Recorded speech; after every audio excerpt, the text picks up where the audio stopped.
আজকে আমরা চলে এসেছি রংপুরের চিড়িয়াখানায়। এখানে একে একে ঘুরে দেখছি বিভিন্ন প্রাণী। এখন এসেছি বানরের খাঁচার সামনে।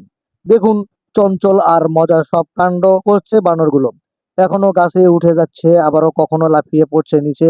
একজন আরেকজন ধরে খেলছে, কেউ খাবার খাচ্ছে দর্শকদের কাছে, কেউ বা নিজের ধান্দায় ব্যস্ত। ছোট বড় মিলে অনেকগুলো বানর একসাথে আছে এখানে।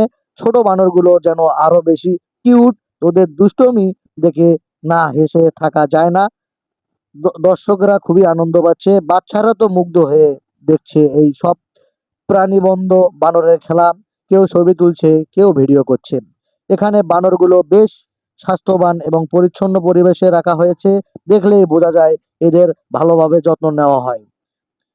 এই বানরের খাঁচার চারপাশে গাছপালা, বাঁশ, দোলনা টাইপ কাঠামো তৈরি করে তাদের জন্য দারুণ একটি পরিবেশ তৈরি করা হয়েছে। একটা বড় বানর এখনো একটা ছোট কলা নিয়ে দৌড়ে গেল, আর একটা তার পেছনে পেছনে ছুটে চলছে। এই দৃশ্যগুলো আমাদের মনকে খুব আনন্দ দেয়, আর মনে করিয়ে দেয় পশু পাখির স্বাধীনতা ও আনন্দের প্রয়োজন। তাই এমন জায়গায় যেন আরো বেশি হয়, যেখানে প্রাণীগুলো সুরক্ষিত পরিবেশ স্বাভাবিক জীবনযাপন করতে পারে। রংপুর চিড়িয়াখানায় বানরের এই মুহূর্তগুলো সত্যিই উপভোগ।